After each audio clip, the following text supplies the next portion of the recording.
Today on The State of Us, after denouncing dark money, Democrats won with it in 2020.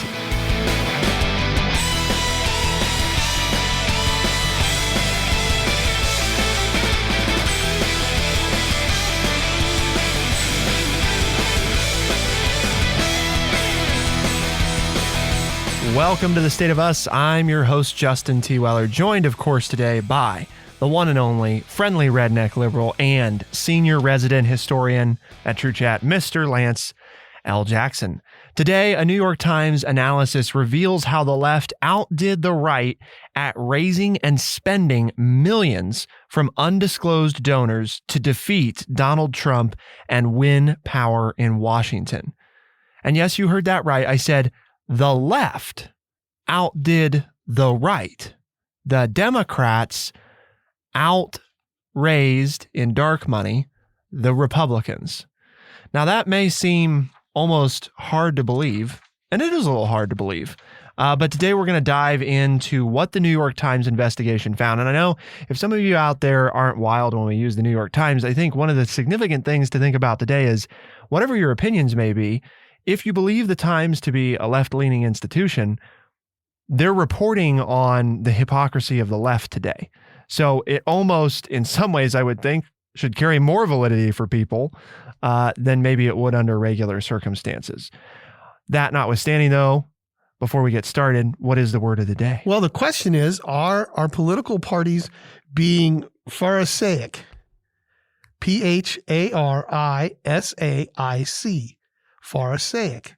If you're familiar with the Christian Bible, the idea of the Pharisees, the word means pretending to be highly moral or virtuous without actually being so. So when it comes to the use of dark money, should either side be using it? Should we have this kind of... Is that rhetorical? Is this some kind of law? I think it's something people need to think about, as we start to discuss how and why the Democrats were able to raise more of this money and use it to defeat the Republicans in 2020, something the Republicans had kind of had a stranglehold on, is the larger question, is it morally right to even be doing this with either party? Should it even be allowed within our political system? Hopefully our listeners have picked up on, Lance, this sort of theme since the beginning of the new year, 2022. We've done a lot of different episodes on components of our democracy, right? Things that go into the political system and what makes everything function. We've talked about, should there be more states? We've talked about the idea of national service, representation in Congress, and we're going to continue that theme by looking at money in politics. And I think also forthcoming is what it means to be a citizen. Like, when do you become a citizen? So today we get to look at the money component because it's nice to say, right, that we all have an equal voice when it comes to politics. But as I think we all know, that is definitely not the case. Irrefutably not the case. Lance and I do not have the voice, the same authority of voice as somebody who can write a $10 million check. You put Lance and I together and multiply it, several times over, and you don't even get to that level of authority. That money plays such a big role. Yes. In the political decisions that are made. And that we don't know who spends the money. Right. Well, I mean, in some cases we do, right? Because there's a lot of political money where if you and I give money, it's the donors' names are available. We're talking about today a certain kind of political contribution that most of the people like us don't make. So it's like there's a 2-tier or 2 levels of donors. There are those of us who give our $20 or $50 or $100 to our favorite candidate or our favorite charity or whatever, who then goes and does something. And then there's this behind the scenes money, this absurd money that is donated by people that we don't know who they are.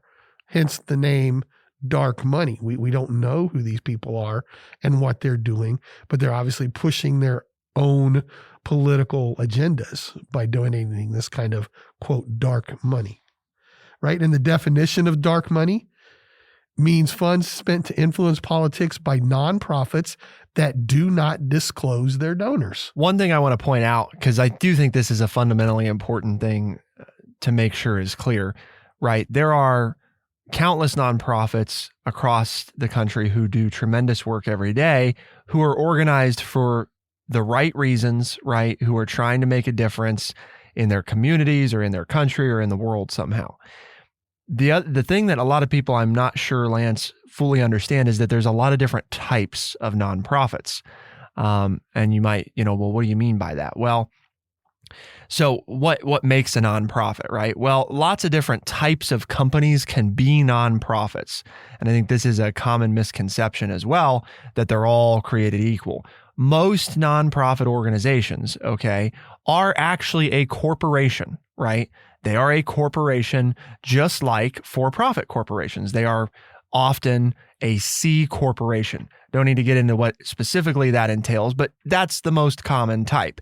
The only difference is that they file with their state and with the federal government, not always with their state, but with the federal government for tax exemption status, okay, which happens to be under Section 501 of the Internal Revenue Code. So you've probably heard the term thrown around before, a 501c3 charity, right? Or a 501c3 nonprofit. That is the type of nonprofit which, generally speaking, cannot engage in partisan political activity. We're going to talk about why that matters here in a minute. Cannot engage in partisan political activity, and I think this is a big one, it's also the one that you're commonly hear when somebody says, oh, well, you can write that off on your taxes. 501c3. If Lance or I write a $2,800 check, which is the max, by the way, right, that an individual can contribute to a political campaign. Pay attention to the words I used, right?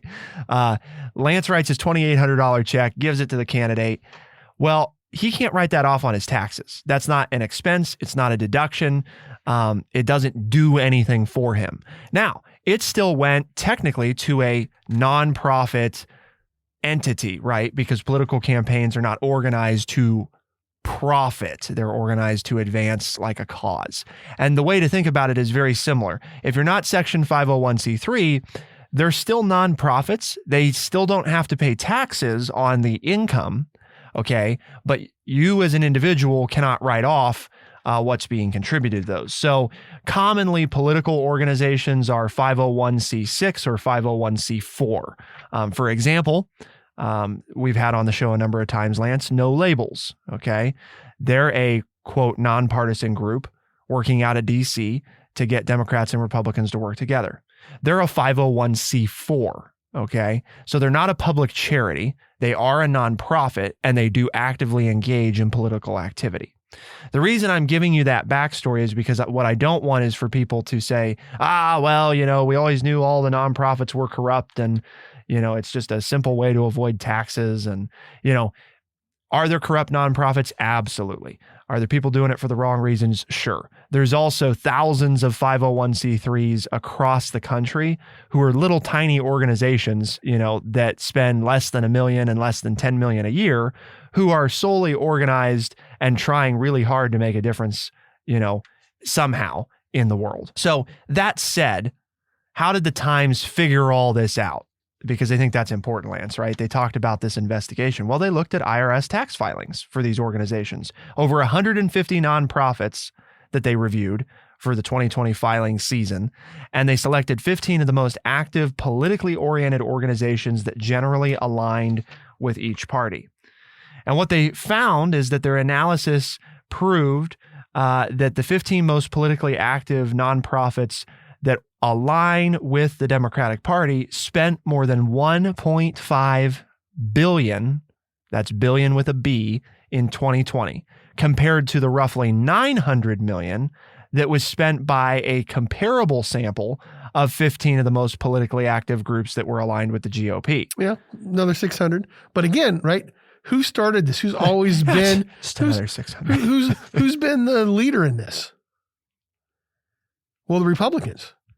This is why it's a story, right? Is that the Our history Republicans component. has, for the last decade, outspent the Democrats, and the Democrats kept getting beat. And you always say, well, the Democrats are moral, and then they stand on their rights, and they split up, and the Republicans play to win, and they win.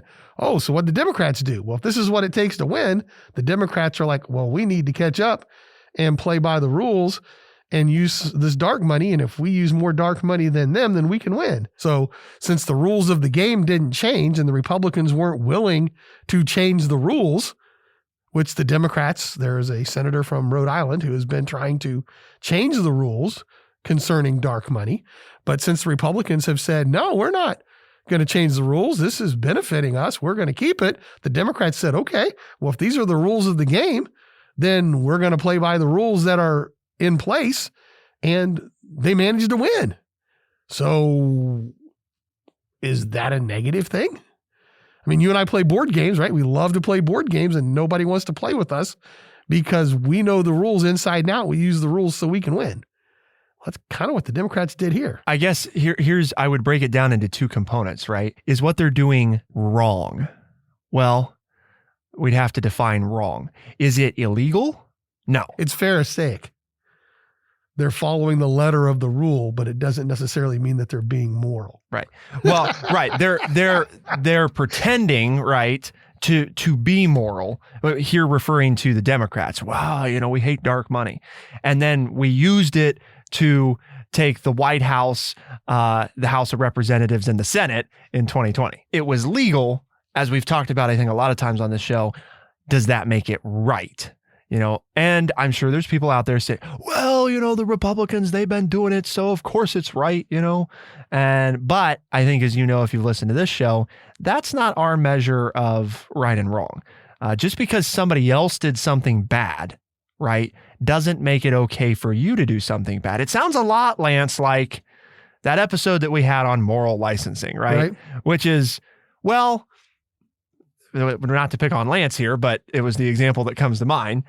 I recycle my, cardboard boxes, but I drive my pickup truck to take the cardboard boxes to recycling. Yep. So now, does that mean that Lance is evil? Not necessarily, but it's more of a wash, right? It's, well, I did a good thing, but then I did another thing that maybe negated that thing. So the Democrats... Well, my truck holds more stuff than my little car. So therefore I took fewer trips. The further moral license. I've been thinking about down that. the rabbit hole. I've been thinking about that one. But we'd have to do some math there, right? And figure out where the breaking point is of when it's better gas to take mileage the truck versus emissions versus the total number of trips. Right. Well, maybe to haul the cardboard there, but if the truck's the daily driver, unless you're going around and picking up other people's recycling. So a question to let, or I guess a thought to let people marinate on here, because this is what we want to talk about next. Some good government activists, Lance, are worried that the exploding role of undisclosed cash threatens to accelerate the erosion of trust in the country's political system. Now, there's a couple premises there that you have to accept, that you need to accept in order to answer that. But send us an email, podcast@thestateofus.org. What do we do about this?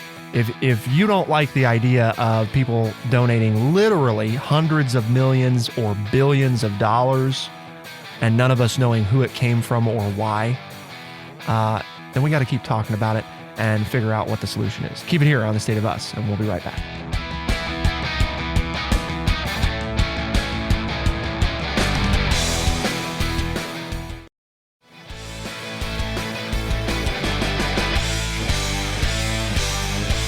Lance, I've been hearing there's this thing out there, it was a long time ago in a galaxy far, far away, ancient history. Something, in the article they throw around this thing, it's Citizens United. What the heck is that? I mean, why? Who cares? Citizens United.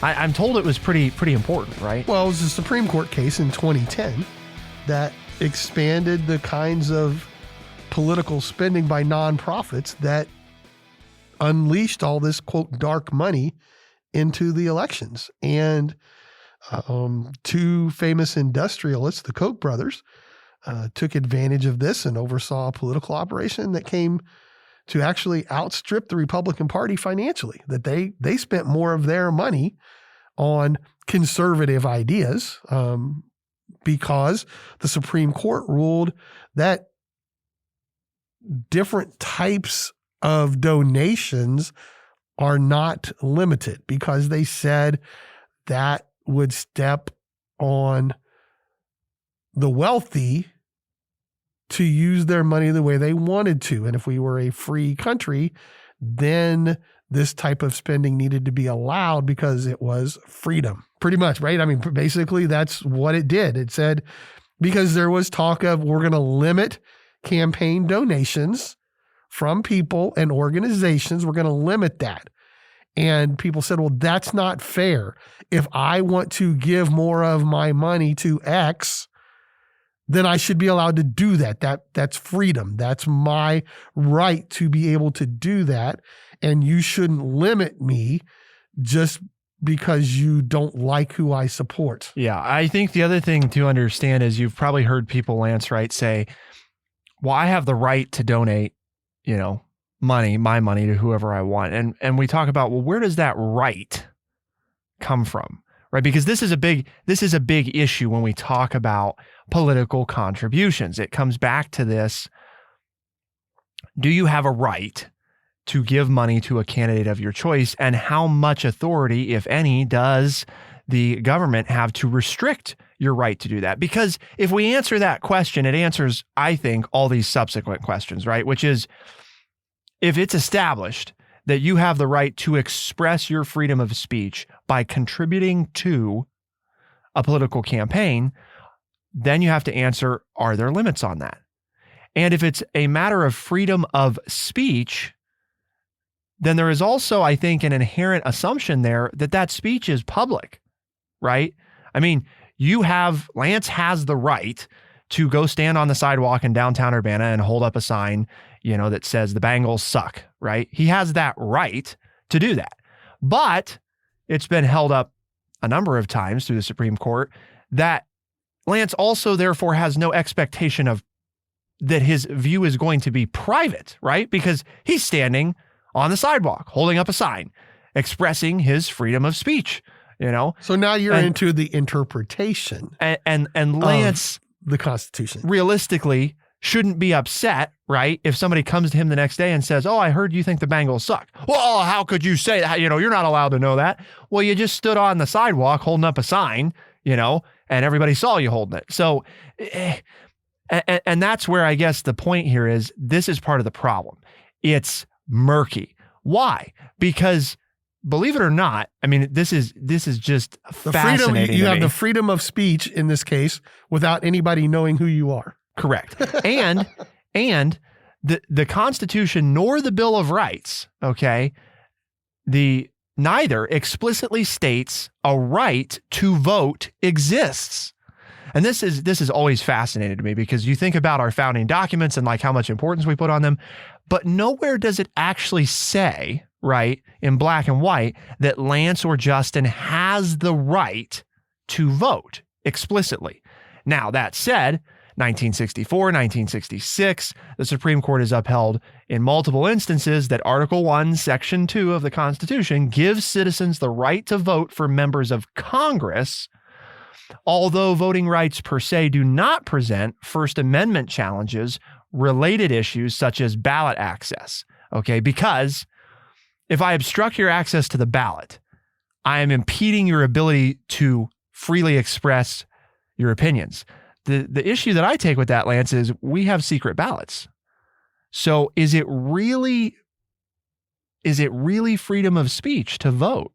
I know I'm opening up a different can of worms there. I was going to say, you're being really Pharisaic here. I'm not splitting trying hairs like the Pharisees did. I'm not trying to answer all those, but I am trying to explain to people just through demonstration there. This is part of why the problem exists, because the Constitution is not, ultra clear.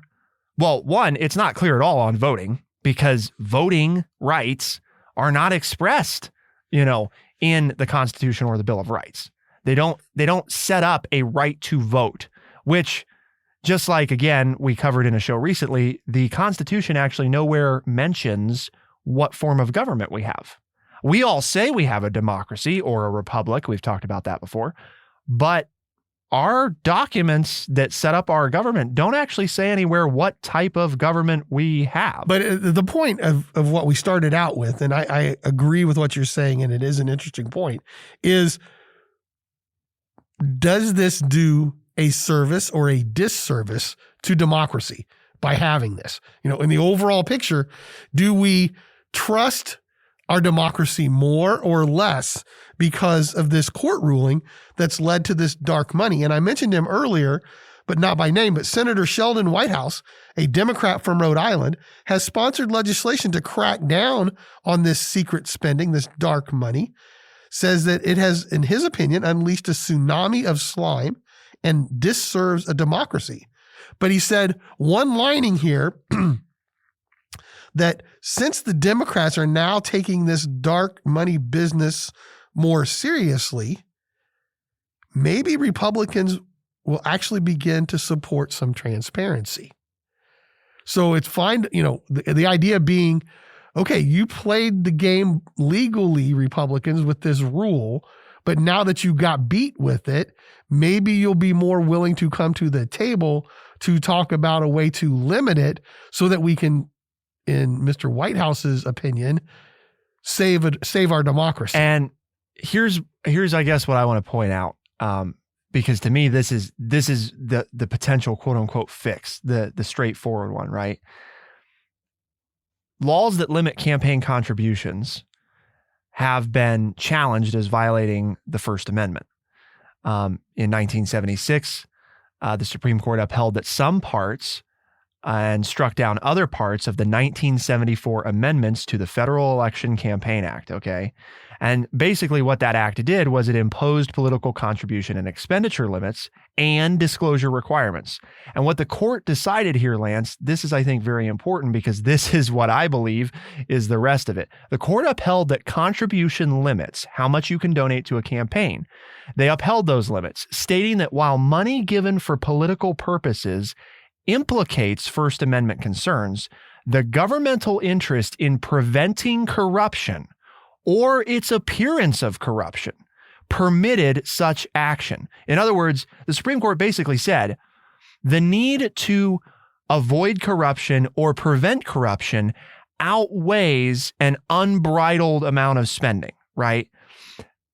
And then they went on to explain that decisions struck down expenditure limits. So in other words, they tried to limit how much a campaign could spend because they were more closely associated with free speech concerns. We're capping how much Lance or Justin can give to a campaign. We're not capping how much a campaign basically total can raise and therefore spend. Okay. And then in Nixon versus the Shrink Missouri government PAC in 2000, the court indicated that the contribution limits should be upheld unless they were so low that they made it impossible to raise the funds sufficient to mount an effective campaign. So you can have campaign expenditure limits, right? Or contribution limits, not expenditure limits. But you have to be able to, you can't make it, for example, you couldn't make it that Lance can donate a penny, that everybody can donate 1 penny, because if you put everybody together, you probably can't run a national presidential campaign if everybody can only give you a penny, At the same time, then that's how we get our $2,800. The irony here, or the, as our word today is, the Pharisaic, right?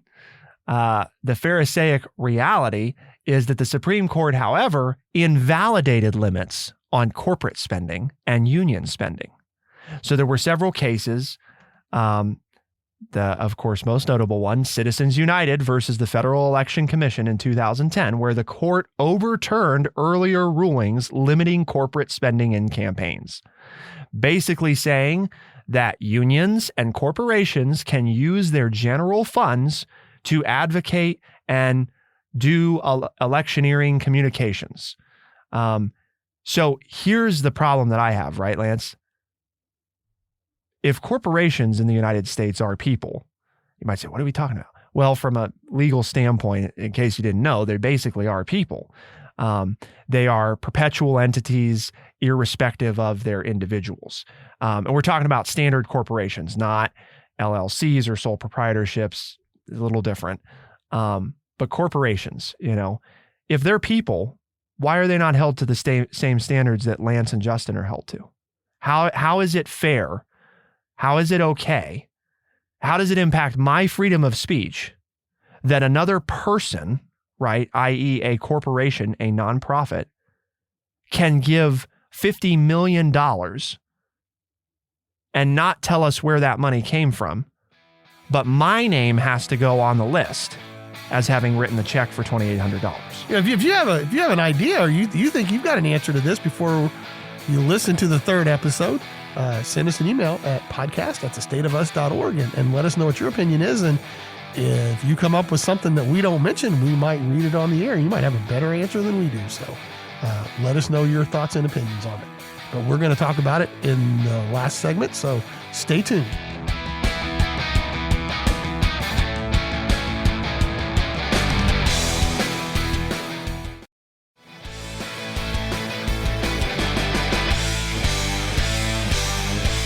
And it's time to get the third episode underway.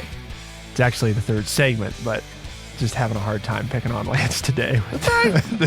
Pick on the old guy. Everybody wants to hear what I have to say, but just because I don't do the terminology right, they know what I mean. So I'm not a, educated person here, Lance, but it seems to me that if I'm a person and the company is a person, that we should have to play by the same rules. You would think. I mean, I don't know. That, to me, that's kind of the basis of our country, right? Is that generally speaking, we try to craft rules about citizens that apply to all citizens. Now, do we fall short of that frequently in many fronts? Absolutely. I'm not saying that we don't. But I'm saying if that's what we're after, right, then how is it okay for a corporation who is a person to have different rules than Lance and Justin? Well, and particularly when you're talking about the theme of our shows so far this year, and for this show's eternity, is we want to get more bipartisanship. We want to get more people involved in the democracy. We want more people to believe in our government because we think that is where we will get the most benefit. So if that's the case, then we should all be treated the same. And I think, and I had this thought before we did the show, because I was watching the news this morning, on the morning we're doing the show here.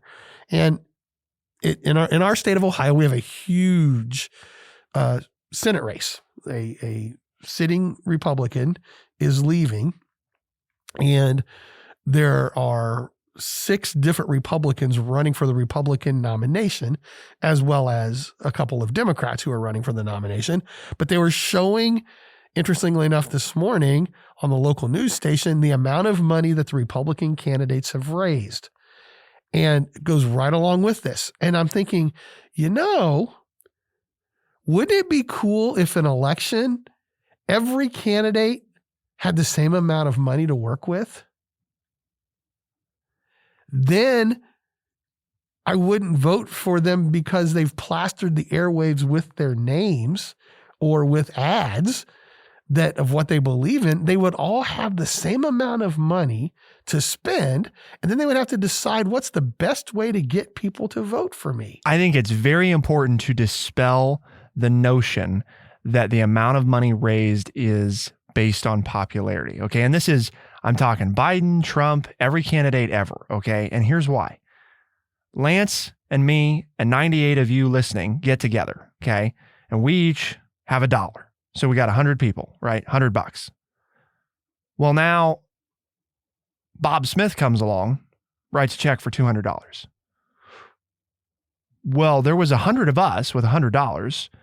So the person was more popular based on the number of people, but actually got half the amount of money that the person who had one guy that liked him just wrote a check for $200. So no, the amount of money, just because Biden got, right, 1.5 billion from these groups, that does not inherently mean he was the more popular candidate. Now, from a popular vote standpoint, did it happen to work out that way? Yes, it happened to work out that way. But we can look at many elections in history where it does not work out that way, where somebody, right, well, take, for example, the 2016 election. It did not work out that way. Actually, Trump won and was less popular, and less money.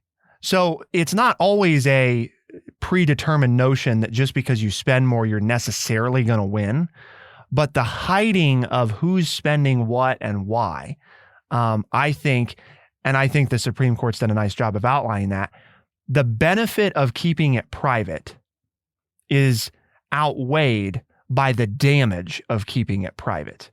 It's more damaging to hide who's contributing, where and why and how much than it is the benefit of keeping that private. If you're doing something that you're not okay, that you would feel bad if other people knew, should you be doing it? Now, do we have a right to privacy? Sure.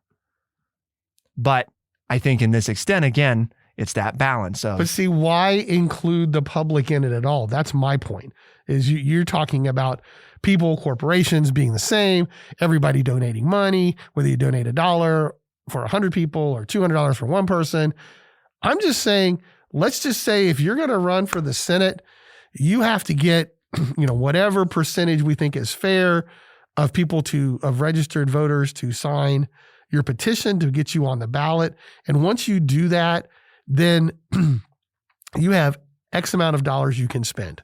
You can't spend your private money. You can't spend your personal money. You get this public money is set aside for all Senate candidates who reach the signature level. Now it's an equal playing field. Now it's like, okay, we can really talk about the issues. And if you're running for re-election, you have to get a number of signatures just like everybody else. And then we'll run on your record, not how much money you have that you can tell us what all you've done. You get the same amount of money to tell us what you have done for us and what you're going to do in the future. That's all I'm saying is just take all of that out. And that way it's not this, whether you agree or disagree that where it's a popularity contest or not for raising money, and you're not spending time. We know, right, that members of the House go to Washington. They're there for 2 or 3 months of their 2-year term, and then they start going around collecting more money for their reelection campaign. If they all knew that they were going to just get a set amount of money for their reelection and they didn't have to go raise money, maybe they could stay in Washington, D.C. longer and get bills passed that would actually help the country grow and become stronger and help the citizens. We take the whole raising money, fundraising out of politics, we'd all benefit. And that's what I'm all about, and I'm pretty sure you're all about, is that I don't care Democrat or Republicans. I want people who are in Washington talking about things, trying to find solutions to the problems so that life is better for all of us. And in our current system of fundraising, we don't have that. So if we just devised a system that I just spelled out, if you can get it, so what I'm saying is, I can't just decide I want to run for Senate all by myself and I get $6 million to run for Senate. No, I have to get whatever the level of that we say you need of registered voters in the state to say they would support me. You're only allowed to spend the public money, and you have to meet a criteria, whatever it is, to get your name on the primary ballot. And then you go from there. And then we might have people who are actually in Washington doing their job instead of out of Washington trying to raise money. I think one of the keys would be to figure out. Too simple, I know, but I know. It would be how you limit other people, because one of the issues is that the way that the rules are flouted right now is these nonprofits are out there saying. That's my point. You can't. There is no other. That is the There only is no political money. spending permitted other than by the organized campaign, which receives its money per allocation based on the number of candidates after the deadline that have filed proper petitions. That's it. Then you take all of this businesses and individuals holding sway over Congress so that when they vote on a law, it's like, oh, this law would hurt this company that paid me $2 billion so that I could have this seat. So I think this is the right thing to do. I think it's per your grandma. This is the right thing to do. But I can't do it because then I'm going to lose my campaign money and I won't get reelected. So I'm going to vote against this, even though I think it's the right thing to do, because I need the campaign money. That's what I'm saying. You take all of the individual corporate money out of it and you just say everybody works from the same pool. We would get people who then wouldn't vote on new laws based on who their donors are, because you take all that out. Like I said, probably too simple, but there you have it, folks. All right. And that way I'm not bashing the rich. I'm not bashing the middle class. You're not being Pharisaic. I'm not being that way at all. Okay. I am getting in there and I'm just saying, here we go. We're all going to work out of the same pool. We all have the same set of rules. And then when you win, you don't have to worry about raising money again. You just have to worry about doing what's right and doing things that will make your constituents happy so that they will sign your petition so that you can run for re-election. And you don't have to. And then signatures on a petition count the same, right? Because one for one. My signature whether doesn't I'm count. a multimillionaire or whether I've got $2 to my name, my signature on your petition, if I'm a registered voter, is equally valuable. You want to believe in the government? You want to have equality? There's the equality. Tell us what's wrong with it. Send us an email, podcast@thestateofus.org, or do some ego stroking and let us know all the reasons that it's a great idea. Democrats spent $1.5 billion through nonprofit organizations in 2020, $900 million by GOP-aligned groups of a similar nature. Crazy. Not only, I think just to wrap up, right? Not only is it damaging to our democracy that both parties hide and dodge and weave, it's damaging that we spend this kind of money to elect our presidents. Because I'm sorry, but that money, there are untold things across the country that could be done with that money. And it's a terrible, I mean, it makes me sick when we learn how much is spent every year on political campaigns. One, we would lower the total amount that's spent. And two, we'd make sure that candidates truly have a fair shake on getting their ideas out there. Now, if they're dumb and they spend the money poorly, well, then, maybe they shouldn't have been in office anyway. Do we really want them to be our leaders? Yeah. I mean, if they can't manage the finances of their campaign, I'm not sure that they should be managing the finances of the country or the state or, So I think in some ways it's a nice test on multiple fronts because everybody's playing by a similar, set of rules then. So let us know your thoughts. Lance, why do we have this conversation today? Well, because here at True Chat, we have a mission, and our mission is to educate people by providing honest, open, and respectful conversations. And whether you believe in episodes or segments, you can tell your friends about us, and you can listen on Spotify, Overcast, Stitcher, Apple Podcast, and everywhere podcasts are found. The State of Us is available Tuesdays and Thursdays as a podcast, and we're heard on the weekends as a radio show syndicated across the country on AM and FM radio. For the State of Us on True Chat in Urbana, Ohio, Lance with the victory today. Bradley Butch, producer extraordinaire, will make us sound much smarter than we are. I'm Justin T. Weller. I'm Lance Jackson. Thank you all, our audience, for tuning in. We'll see you next time. Be the change.